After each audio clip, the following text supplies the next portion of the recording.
Muy buenas noches, hermanos. El día de hoy venimos con la continuación de nuestro devocional de los miércoles y el día de hoy vamos a ver el tema de la última plaga. Le exhorto y le invito a que busquemos Éxodo 12, 29. Vamos a leer del 29 hasta el 51.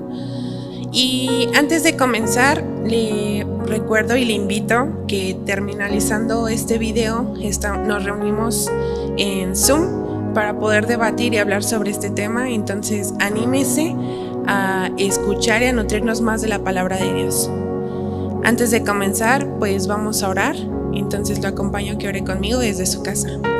Bendito Padre Celestial, en esta hora nos encomendamos en tu presencia, Señor.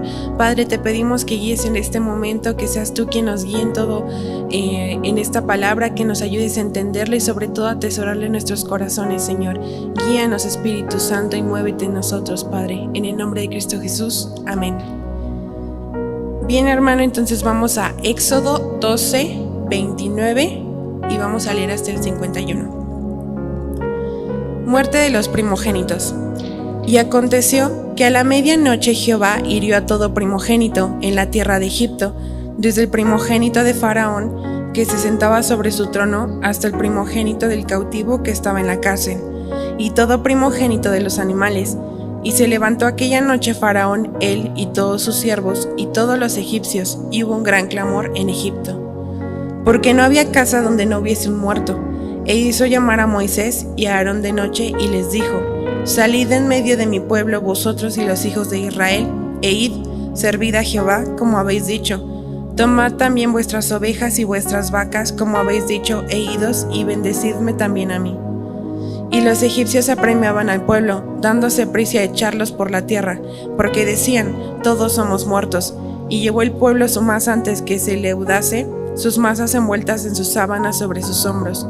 E hicieron los hijos de Israel conforme al mandamiento de Moisés, pidiendo de los egipcios alhajas de plata y de oro y vestidos. Y Jehová dio gracia al pueblo delante de los egipcios, y les dieron cuanto pedían, así despojaron a los egipcios. Partieron los hijos de Israel de Ramesés a Sucot, como 600,000 hombres de a pie, sin contar los niños. También subió con ellos grande multitud de toda clase de gentes y ovejas, y muchísimo ganado. Y cocieron tortas sin levadura de la masa que habían sacado de Egipto, pues no había leudado, porque al echarlos fuera los egipcios no habían tenido tiempo ni para prepararse comida. El tiempo que los hijos de Israel habitaron en Egipto fue 430 años, y pasados los 430 años, en el mismo día, todas las huestes de Jehová salieron de la tierra de Egipto. Es noche de guardar para Jehová, por haberlos sacado en ella de la tierra de Egipto. Esta noche deben guardarla para Jehová todos los hijos de Israel en sus generaciones.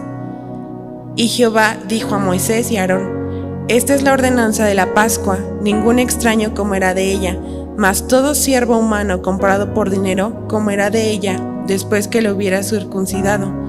El extranjero y el jornalero no comerán de ella. Se comerá en una casa, y no llevarás de aquella carne fuera de ella, ni quebraréis hueso suyo. Toda la congregación de Israel lo hará. Mas si algún extranjero morare contigo y quisiera celebrar la Pascua para Jehová, séale circuncidado todo varón, y entonces la celebrará, y será como uno de vuestra nación. Pero ningún incircunciso comerá de ella.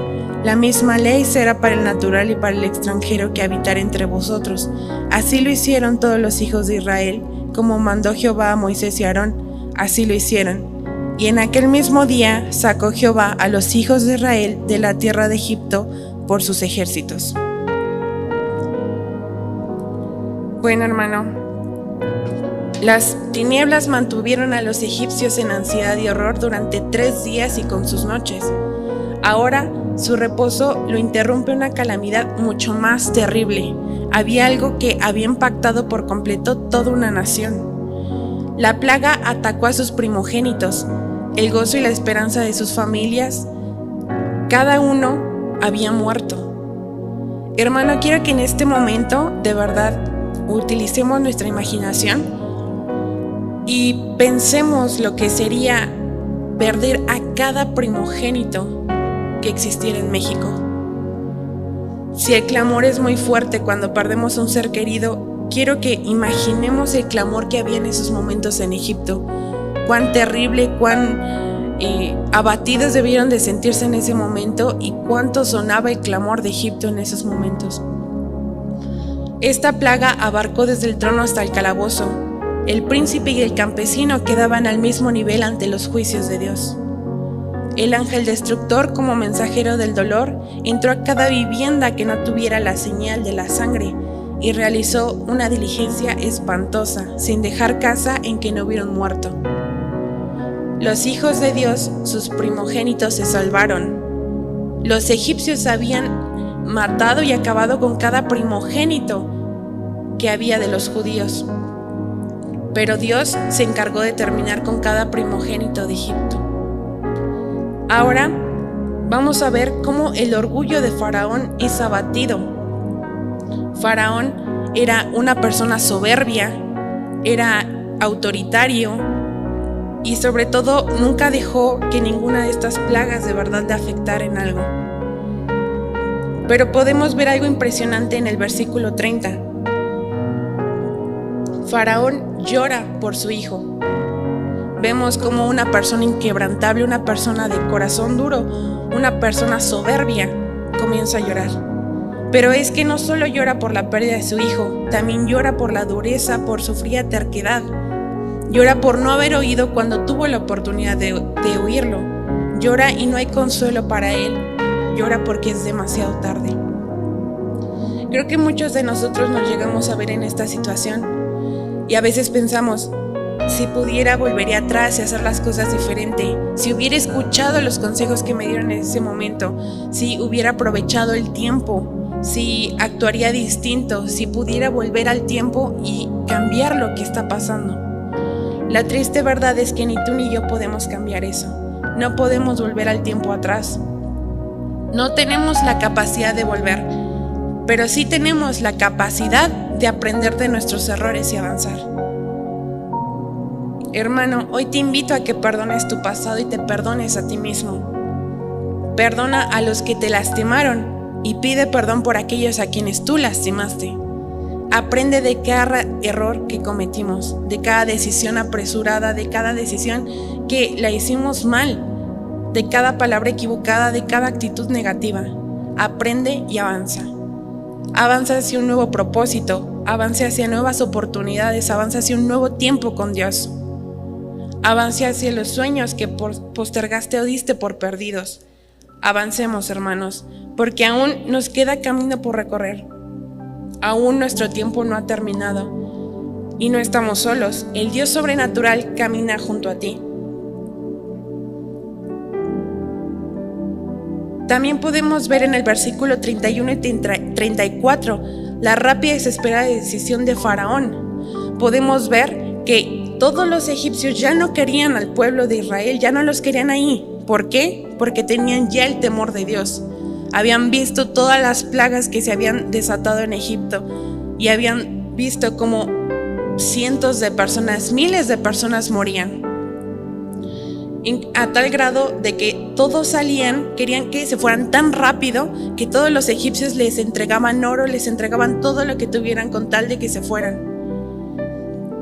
Y como podemos ver en el versículo 35 al 38, podemos ver cómo sale el pueblo de Egipto. De esclavos a libres, de pobres a ricos y de miserables a llenos de esperanza y motivación. Hay que pensar, hay que de nuevo imaginar cuánta paz se debió de sentir este momento, cuánta esperanza les devolvió el hecho de estar tantos años como esclavos y salir de Egipto.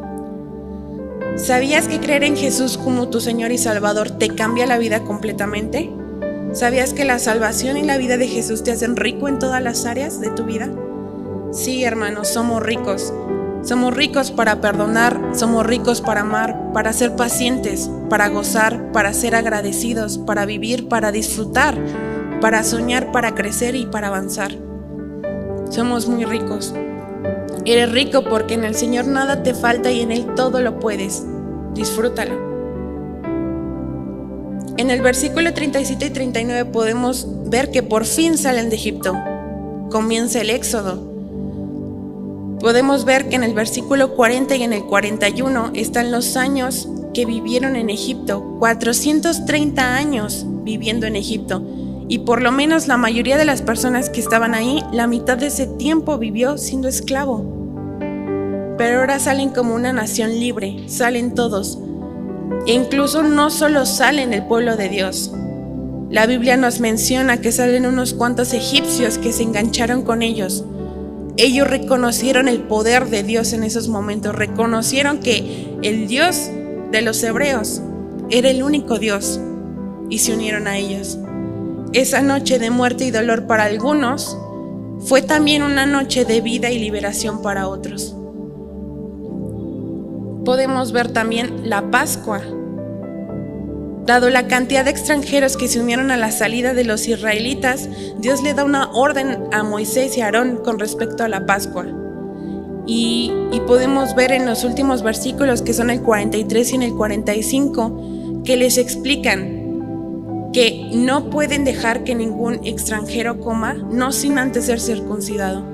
En ese entonces, llevar la circuncisión era reconocerte como pueblo de Dios, debido a que incluso por esa circuncisión llegaban a ser perseguidos.